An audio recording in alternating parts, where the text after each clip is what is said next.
Kenneth asked me to come and tell you about just simply tell you about my story. You know, I don't look very young, so I have a long story about since I was your age, right? About basically how I come to where I am now. Okay. So when I was your age, I love writing. Okay, and I write about myself, write about things. I love to study geography. I love to look at the globe and just try to figure out what's the capital, where the other country is, and I kind of imagine I travel there. I love history. It's like a story to me, and it's really fun. I fantasize about it. So those are the subjects that I love, and also I love languages. My foreign language, I learned English. I was in Thailand, right? I grew up there. I did very well in Thai language, and I also love English.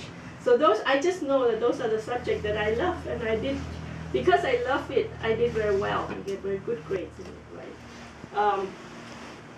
So this question, for all the subjects you didn't like, did you get good grades in those ones? Yeah. Subjects, when I was in kindergarten, first grade, I did very well in math too.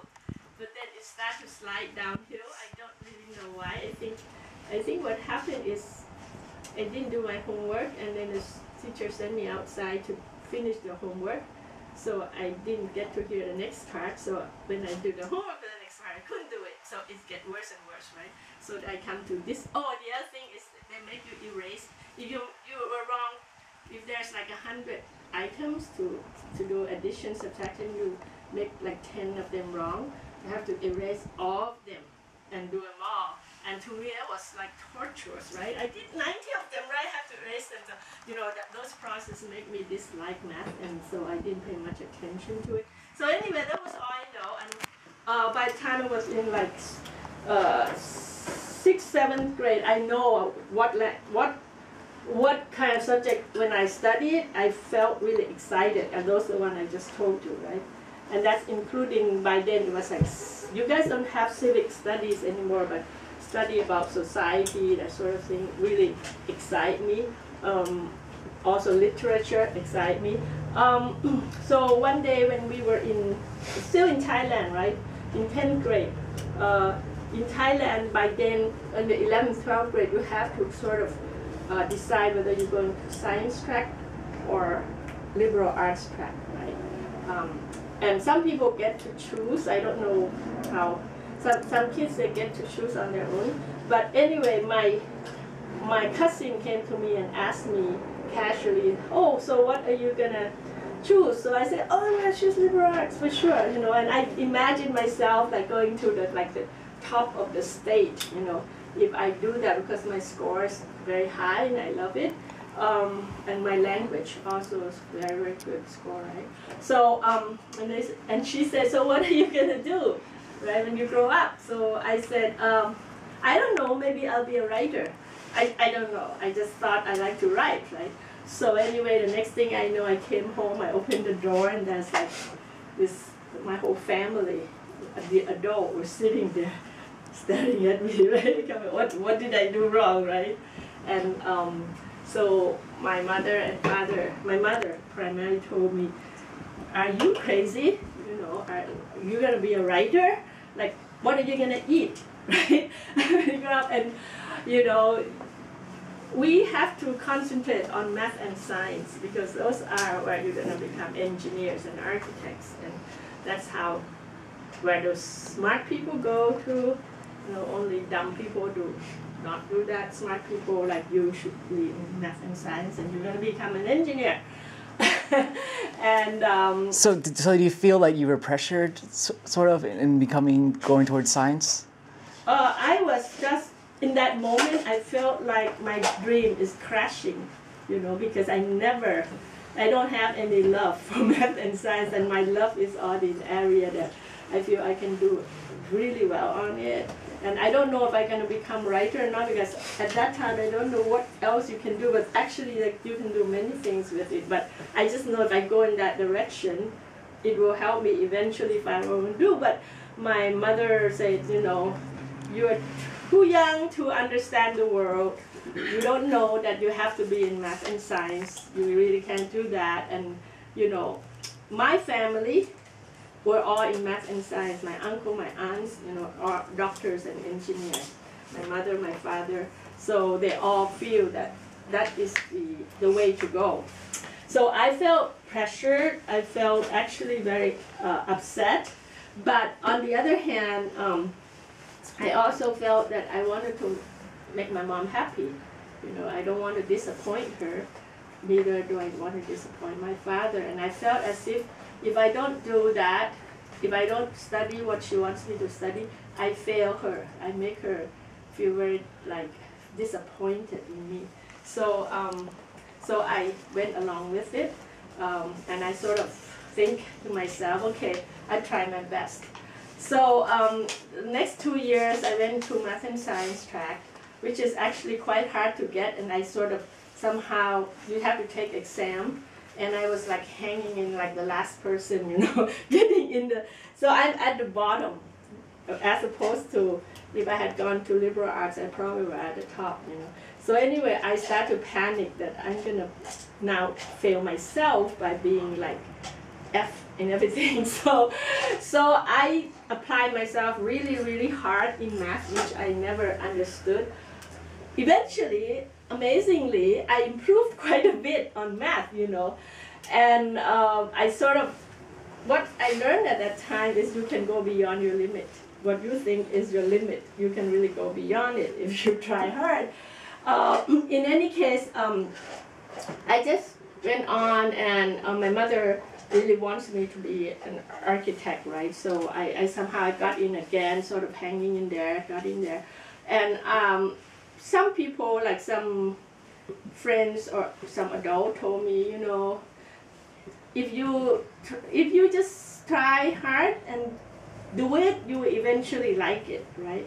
I don't totally believe that at that time, but I'm already in, so I just have to try to believe it. And so I try hard. I went in, I didn't really know at that time what architect needs to do or needs to know. I just got in, you know, and I thought, okay, I'm good at studying, so they have math, I passed math, they have, you know, physics, I passed physics, but they have English and I top in it, right? So that's cool, my grade GPA. You know what GPA is? The average grades up, right? So anyway, what it turns out is that... Can I have Tanya? What's that? Oh, you're taking Tanya back? Yeah. Any of you know what architects do? Okay, tell me what architects do. They build, they design, very good. So it's the two things, right? They build and they design buildings. I know that's what they do, but I don't know what it takes to build and design building. My mom said you are good at drawing, so you'll be good at it, you know. So yeah, I'm good at watercolor, right? So I said, okay. But after I was in there, I learned that you have to like to build things with your hands. You know, you have to like carpentry, or you know, you have to like doing things with your hands, and you also have to have the kind of imagination, detailed imagination. Imagine and then make something out of it. Like if you have like an empty room with nothing, in your mind you have to be able to see everything in it before you can tell people, okay, build this, right? So unfortunately, I have neither of that ability. Although I'm very good student and I'm very good at taking exam. You know, I can pass exam and I know how to take exam, and I can push myself to be not an F in math, you know, so like a B- or something. So anyway, in Thailand, unfortunately, you guys are fortunate here because when you go to college, if you choose something that it turn out, you know, you don't have the aptitude or the ability to do, or you don't like it, you can change in college. In Thailand, you cannot. So I was already in architecture. I have to finish the 4 years and graduate in architecture. So by then, you know, I pretty much blur about what I want to do with my life after I graduate, because I don't know, this is the only skills I have, and I'm not that good at it, and I don't really care that much about it.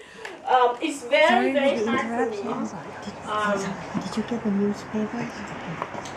It turns out, have you guys ever do something you have not that you really can do? Have anyone?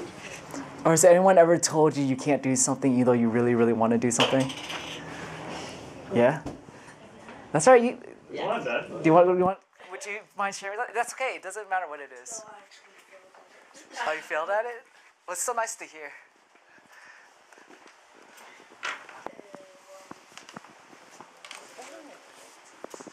No, but I mean, come on.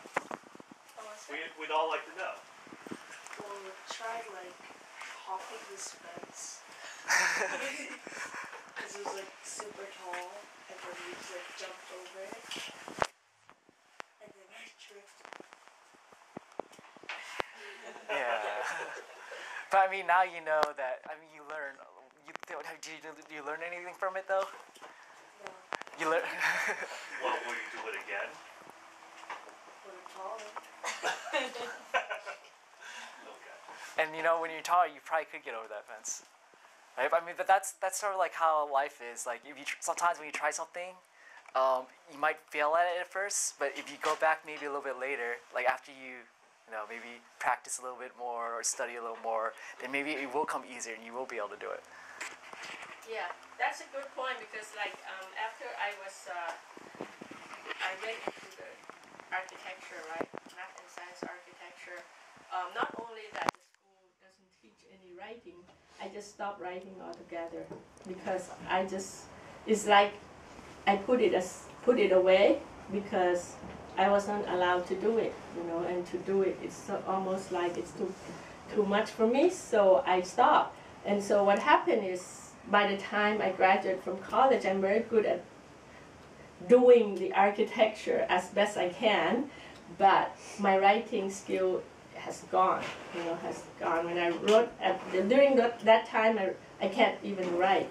So, but, you know, I was young and I didn't know what happened to me. I just thought I couldn't write, although when I was young, I loved to write and I wrote very well. However, my language part is still very, very good, right? In fact, it was the language and some of the philosophy class in there that pulled me into So looking forward, so you eventually graduated in architecture then? Yeah. So what happened after you graduated in architecture? So I went into the field of architecture because that's the only thing I know how to do. So I went to the field. I thought that maybe if I work, it will be different from school and maybe I can do well. So I worked in it for many years, okay? And I tried different aspects. There's many parts to architecture, right? You can do the construction part, or you can do the design part. I told you about imagine something. You can also do like detailing the windows and do the computer part. So I tried different parts, or do you do the inside part or the outside part of the building? So I tried every part at different time, looking for some area, some niche, some area that I may do well. You know, at the end, I learned that I can take good exam and I can get good grades.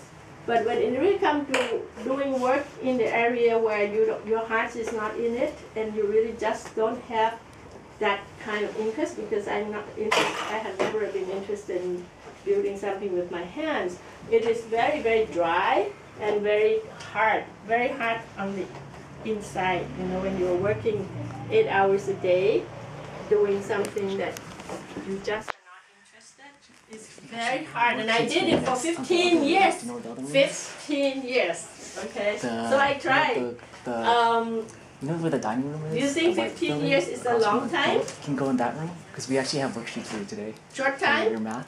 Right? Can you imagine 15 years from now? Yeah. Do you know that room? 4 years, 5 years, 15 years.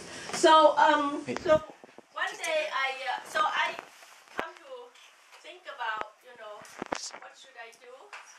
I really can't go on like that. actually supposed to be doing math today, but you have worksheets for everything. I tried to take some. I had gone into some courses in. You guys probably don't know what that is. Anthropology, which is the study of culture, and I love it. But I have a hard time writing because those kind of courses takes a lot of writing skills, and I have lost it already. So I started to wonder if I am good at anything at all. But I know that I like to help people. You know, one thing that I really enjoy is if I can help people. You know, I feel like you can feel it inside you. If you do something that you love, you feel like you blossom like flowers. You open up like that. And when I help people with their problems, I feel like that. I know that all the time. And again, I'm good at language, right? I know that. So one day my brother told me that, you know, his friend is a psychologist and he helps families and he makes more money than my brother who is an engineer. And I said, what? You know? And my brother said, I said, really? I didn't know that. And he said, yeah. So I thought, oh, you know, I didn't know that the psychologist can really, there's a career in it that you can really, you know, live on, you know. So I started to think First off, about it. do you guys know what a psychologist does? Does anybody know? Study psychology? Well, that's part of it. That's the road to becoming a psychologist. So maybe, Supatra, maybe you can elaborate on what that means. So psychologists study about human mind, okay, and why you think or why you act the way you do, and what kind of feelings related to that act, how did it happen, and the relationship between the brain and the mind and the emotions and your action, okay.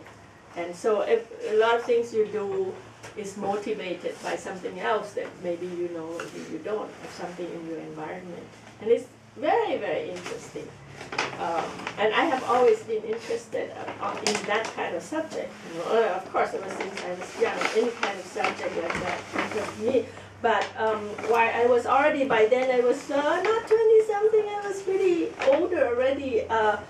And I've explored every way that I can, perhaps I can use what I learned in college, which is architecture, and maybe I like certain part of it, and it turns out that I don't. You know, after I try everywhere, no, I don't, and feel very dry up inside. It's very hard to do what, you know, I'm sure you guys know if you have to be in a class that you hate, right?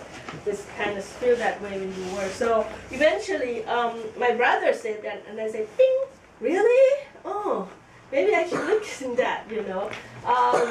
And so I started thinking, yeah, you know, I have to go back to school, and haven't gone in school for many, many years, long time, 20 years. I didn't want to do homework anymore. I have my nighttime pretty free every night. But I think, you know, I have to. And while I was thinking, another year passed, and I felt, you know, in my work, I try to stay away from doing architecture and find a way to work with people, you know.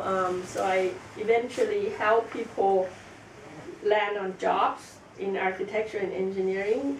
That's the name of that career is called recruiting. So there's a job and I help people find it, which make me feel better. But still, it's still not exciting to me, you know, but it's better than architecture.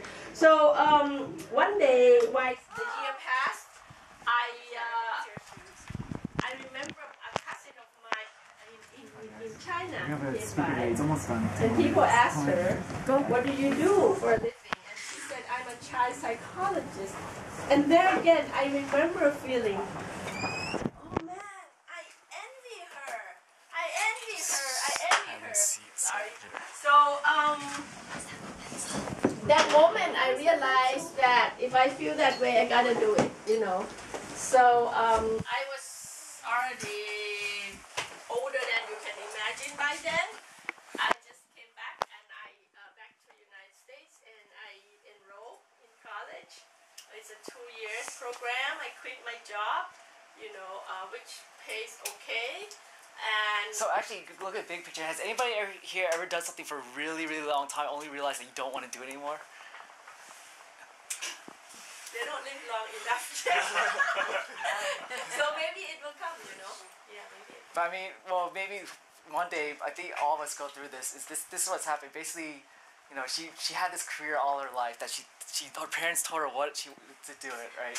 But she all along the way you see that she didn't really have her heart in it, right? And eventually, it took a lot of courage just to even admit to herself that, okay, I want to do something else. I don't want to do this anymore. Right? It takes even more courage to actually go back to school, right? When you're older, right? Go back to school and actually start. It's almost like starting over again, right? And in fact, it's not that I don't admit to myself. It's just I didn't know how to get out of it. I'm already in it and already have one skill. So one of the things you guys have the opportunity in college here is you can kind of change. If you think you're in something that your heart's not in it, but you think, oh, it's make a lot of money, and everybody says so. But if your heart's not in it, any amount of money is not gonna make you happy, or maybe you won't make good money because you won't do a good job in it. So you have to kind of find where you feel that this is something you love to do. If you do something you love, you'll do it well. Okay. So even in psychology, and also I did something in translation and interpretation as well. I just again ran into that by accident at the time I was searching. And it is the thing that I do well, right? And it's really funny. Since I graduated, and also from the time I worked in the language field, that if you remember, I told you I'm very good at communicating. Works comes to me, works comes to me. Whereas when I was in architecture, works run away from me. I got laid off all the time. I couldn't get in. It was really a difficult position to be in. But now it's like things happen.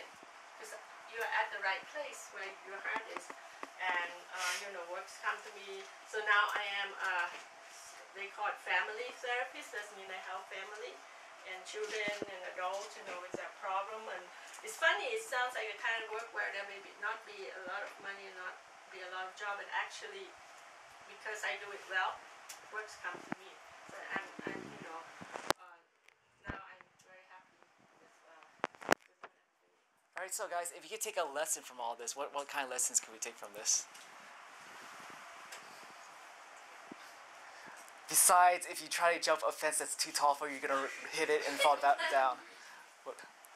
How about you, Pete? I don't know. No? Nisha? There's no space. What? There's no space. And they were loud. Should we continue? Wait.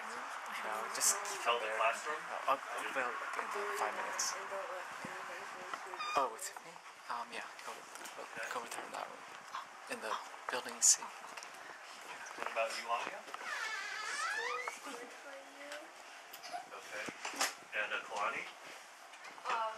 If you don't like what you're doing, do something else. That's good, but how about this? Let's look at it another way. That if you find something you really, really enjoy, then that's bad. Then if you're worried about money, the money will come as if you do something you really enjoy because you'll do it well, rather than doing something you don't enjoy and just doing it poorly, right? If you do something that's supposed to make a lot of money and you do it poorly, you're gonna suffer and you probably won't get that much money. Yeah. Right. But we don't want to just look at. You feel bad about yourself because you feel that how come you can't do it as well as you should, right? Whereas if you do something you love, you will see that you're really good and you're proud of what you do.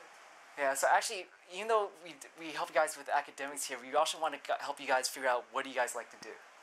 Like if there's any sort of projects or anything you're interested in, we can help you get those started. Like let's say, I don't know, you like playing video games or something, want to make your own video game, right? We can help you. There's several of us here to actually show you how to make one. But anyways, just feel free to start talking with us, and we can help you try to maybe help you guys figure out what you like, right? It's okay if you like many things or you like nothing, right? The point is to just start thinking about things.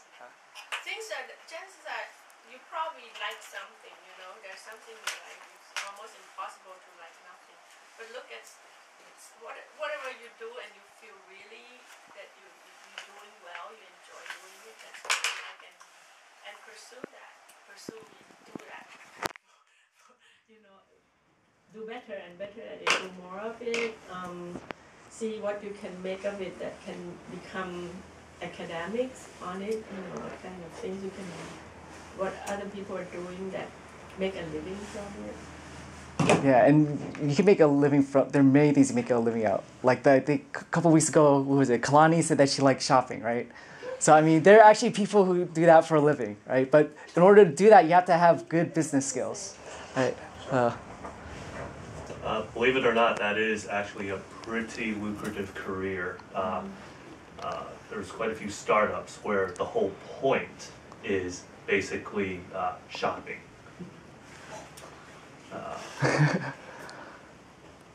Or like if you like to dress up, you know, there's a whole career in fashion. If you like to party, there's a whole career in throwing parties. Yeah, events planning. Party. So yeah. And sorry, if I may, just you know, there are a lot of things that you may be interested in, but you're not sure whether or not you would actually enjoy it. Always be curious and be willing to explore these new avenues. Because if you find that you do enjoy something a lot, even though you're not necessarily good at it from the get-go, you can very, very quickly pick it up and probably do a lot better than someone who is just doing it because they figure, oh well, it's a good job, or oh well, you know, it's just a job. I am kind of interested in it. So just the point is always be happy to explore your options. Okay, so we're basically out of time. So any final questions? Comments? Want to ask some questions? No, okay. Well, all right, so let's say thank you to our speaker. I guess round of applause, please. ขอบคุณครับขอบคุณค่ะ You know how to say that? Okay.